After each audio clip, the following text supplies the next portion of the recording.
Hey guys, I hope you're doing well today. Guys, we are really getting towards the end here. This is really the last week and a half where you're going to be really diving into your writing and ensuring that everything is ready to go for this final essay. And I want to go over a couple things. Originally, the due date was going to be on April 27th. Then I changed that over to the 29th. I am now going to make that due date May 1st. So the new due date for your problem and solution essay is May 1st. I made this decision because a lot of you, I'm not quite sure what's going on. I don't know if it's just the end of the semester and we're getting real tired, or if we just need to revamp and relook at some of those basic concepts that we've been talking about this semester. But a lot of you really struggled on the problem and the solution component for this essay. And so I want to give you extra time to really dive into this, to review my feedback, to be able to reach out to me this week. And so that new due date for the entire essay is going to be on May 1st. So at this point in time, I've given you feedback on your introduction. I've given you feedback on your problem and your solution paragraphs. And I wanted to go over just some key components that I'm seeing, just some areas where you guys are struggling. So the first thing that I want to go over is your thesis statement. So for the thesis statement, you should have two things. You should have a problem and a solution. Guys, you cannot have a clear thesis statement for a problem and solution essay in your introduction unless you are approaching both of these ideas. You have to ensure that there is a clear problem that is stated, and you also have to show what solution is viable. Some of you are trying to unpack 5 to 6 different solutions. So for example, maybe you're approaching climate change. Okay, for this particular essay, you should only have one solution, at most 2 if you have an extra component to that solution. But there is no way for you to practically and really intentionally to unpack multiple solutions. So I want you to go back to your introduction and ask yourself, what is my problem? And what is the solution that I see that I can really work through to ensure that this problem is fixed? The other thing that I want to talk to you about is paragraph formation. Now, let's review what should be in a paragraph, okay? First, you should have your topic sentence. And remember, your topic sentence should be your words, okay? So for the problem section, your topic sentence should frame the issue as a problem. So let's say that your essay, we'll go back to climate change, okay? Your topic sentence should prove to me why climate change is a problem. And what I want you to imagine is that you are sitting across from somebody at your kitchen table who does not believe the same way you do. Let's say, for instance, that they do not believe climate change is a thing. Okay, let's just say that they don't think that climate change exists. What would you say to them to prove that climate change is a problem? Perhaps that topic that you would address would be weather patterns are continuing to change and creating detrimental effects for the general population. Okay, that is a topic, but it is stated as a problem. It's proving that climate change is a problem. Okay, so your topic sentence should be in your words. It should be framed as an argumentative statement. Okay, so those are two things that I want you to think as you're approaching your topic sentence. The next thing that you should have is an explanation. Okay, your explanation, again, this should be an elaboration of the topic, and it should be in your own words, okay? And I'm actually going to put that first so that you can be sure. So it should be in your words, and it should be an elaboration of the topic, okay? The next thing that you should have here is your research. Okay, guys, every single paragraph in this essay, except with the exception of your introduction and your conclusion, should have research. A lot of you turn things into me with absolutely no citations. That is going to detrimentally affect your end grade. Okay. This cannot be an opinion-based paper. This is a research essay. And if you go back to the first essay we did at the beginning of the semester on leadership, every single paragraph that you had was framed with viable research that supported those ideas. So I want to be sure that you have research. And again, this can be in a paraphrase or a direct quote, okay? Either is acceptable, but you have to also properly cite that research. And we're going to talk more about that later on in this lecture. And then the next thing you're going to have is an explanation of that research. What I mean by that, first of all, this should be in your own words, and that's your connector piece, okay? You're connecting that research back to the initial topic. It's kind of like when you're doing a puzzle, and you've got your border, okay? And your border is your topic sentence and your summative sentence, but you've got to show the connections of the research. It's not enough just to throw some research out there and say, hey, this is a piece that I got that shows that this is correct. You have got to take the reader back to that original topic and show them how those different pieces connect. And that's part of the reason why your paragraph can never end with research, because you didn't do the explaining that was necessary. And then finally, you have to have a summative sentence, okay? And that summative sentence is your words. And you're basically reinforcing that topic. You're showing the reader, this is the original thought process. This is what it all comes back to. And you're reinforcing what's most important about that paragraph, which is proving the problem, or when you get to your solution component, going back to that original solution piece. So the next thing that I want to talk to you, and this is just reinforcing what I've already said, there's got to be research in every single paragraph. Even your solution component, if you're creating something or if you're adding something to a pre-existing solution, you still have to have the research that shows, okay, that shows that those are viable ideas, that there's something that you can actually carry out there. If you're doing something on education, maybe you show where this has been done before, but here's the new thing that needs to be added to it. Maybe you're doing something on legislation and you're showing legislation that's been proven to work, but there's this missing component, or there's somebody that wasn't taken into account, or there's a population of people that's still being affected, then you add that component. But guys, you've got to use research to support your claims. Even in your solution is only as good as the research that you're grounded in, okay? Again, without research, this is only a blog, and it cannot be a blog with an academic setting. The next thing I want to talk to you about are your citations, okay? And here's what I want you to remember. If there is an author, okay, if there is an author present, then you need to be sure to cite that author, okay? When I use the term parenthetical expression, that's what you put in parentheses at the end of your research. So let's say that the last name is Smith, and you found this on page number 45, okay? That's what you would cite, and the punctuation needs to go after the parenthetical citation, okay? However, if there is no author, okay, if there is no author, then you need to cite the article title. And maybe that title is How to Cite Research in MLA Format. We're going to pretend that's the title of my article here. Again, what I want you to see is I've got quotation marks around that article title, which is going to go back to the works cited page. And that's going to be the first piece of information in the works cited if there is no author. That's a key thing to remember, guys. Whatever you have in that parenthetical expression, it should directly correlate to your works cited page. It should be the first thing present in that works cited source that you have in that listing. If it's not, something is off. Some of you are trying to use journal titles, you're trying to use paragraph numbers that don't exist, you're trying to use volume numbers, or you're just pasting the URL.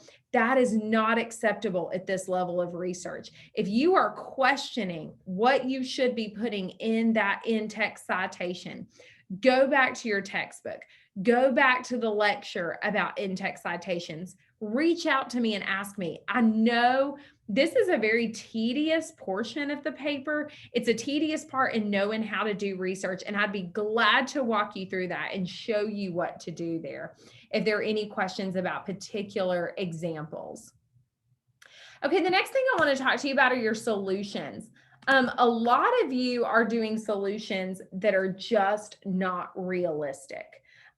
If your solution is based on a person's decision, okay, you cannot interpersonally make every person make that choice. So for example, if you are writing a piece on social media usage, and you're proving that this is a social issue, that it's causing mental health issues and even physical issues to a certain extent, and your solution is everyone put down their phone, okay?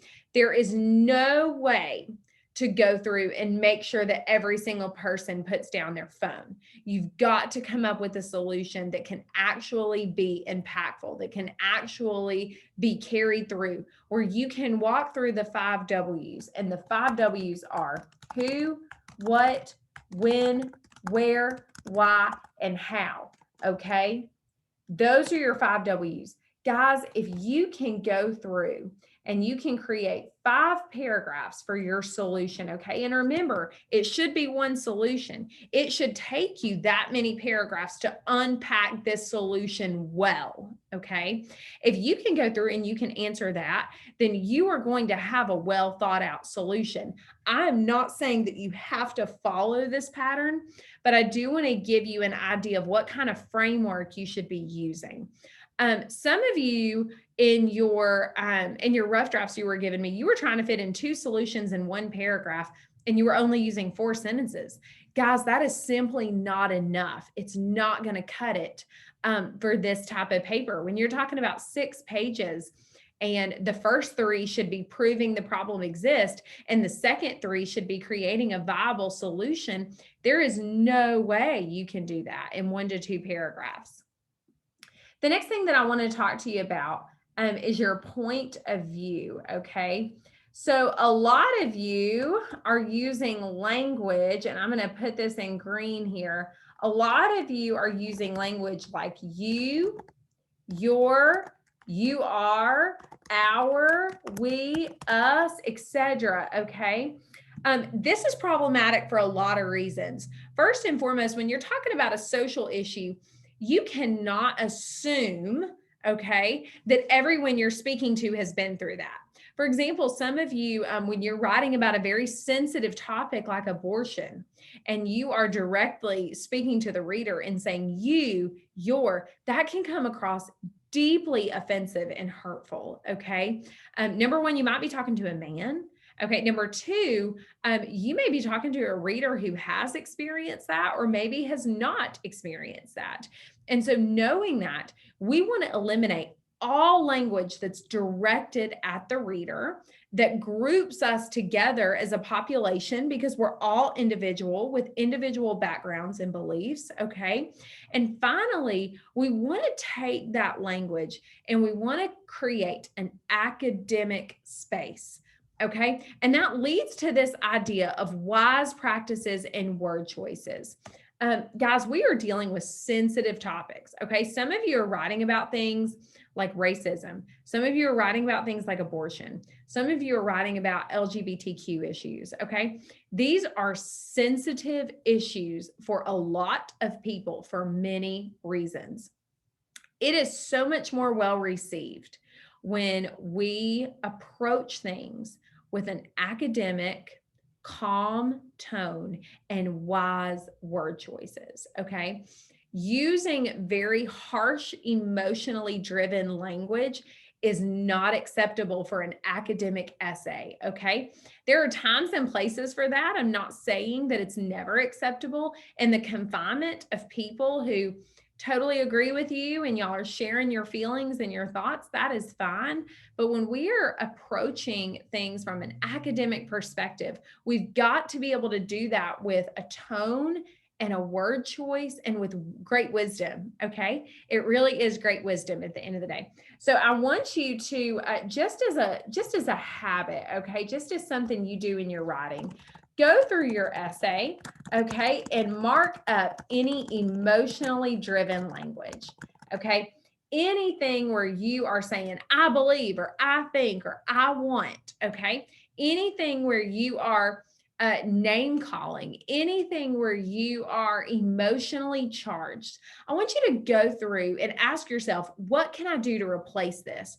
What is a wiser choice to use? Okay, what are wise practices when I'm writing towards a collegiate audience that may or may not agree with me here? Okay, those are all good practices and wise choices when we're dealing with an academic audience and people who may be different than us or see things differently than us. So these are just the overview things that I noticed, things that you really need to go through.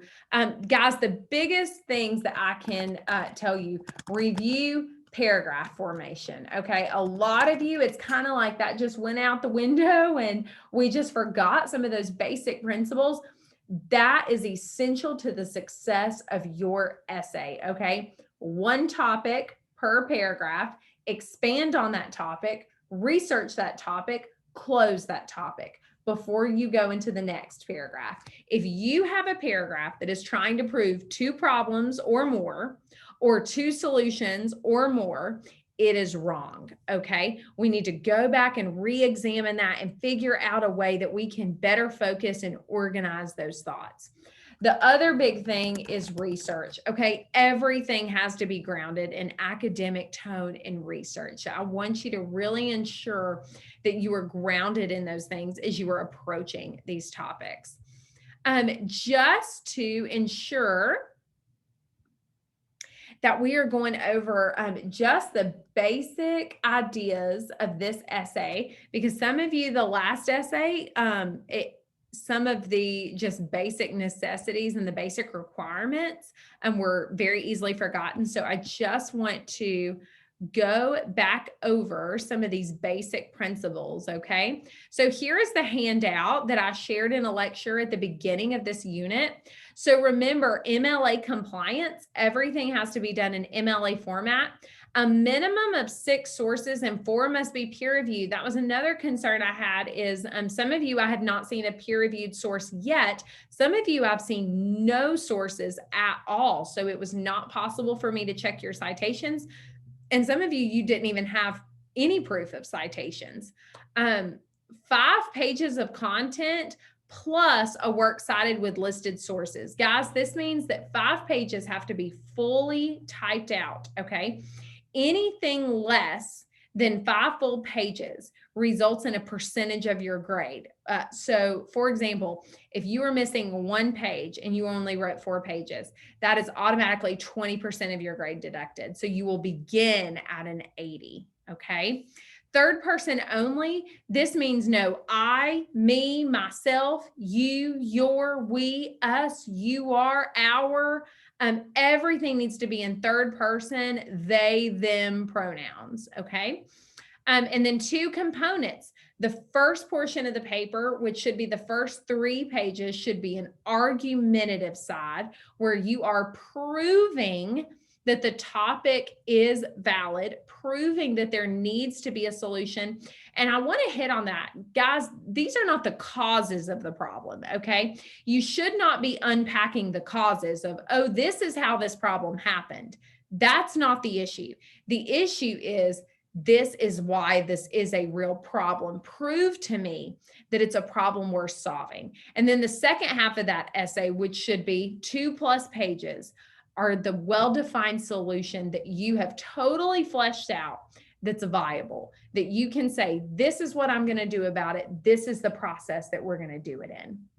If you have any questions about this, please do not hesitate to reach out to me. I know it's the end. I know we're all tired. I know that there are probably 1,000 other things that you would rather be doing right now, but you've done the hard work. You've gotten this far into the semester. And so I want to be sure that we really press on and practice growth mindset. Okay. This is a good time that even if you did not do well on your rough draft and you have a lot of comments or a lot of feedback, this is the time to really dig in and say, okay, I didn't do as well as I wanted to. How can I take this, apply it to my final, and do better? How can I pursue greatness at the end of this semester? And please reach out to me. You've now got time, right? We've got until May 1st. That gives you almost 6 full days to reach out and schedule an appointment with me. I will meet with you up until Saturday at noon. Okay. I'm not going to take any appointments after that because at that point in time, you should just be doing fine tuning and fine edits. But up until that time, and this week only, I will take appointments at night. I typically do not do that, but we're here towards the end and I want to ensure that you do great on this final essay. I look forward to talking with you and answering any questions you have. And again, please do not hesitate to reach out and let's finish strong. Have a great week. And I look forward to reading your final work.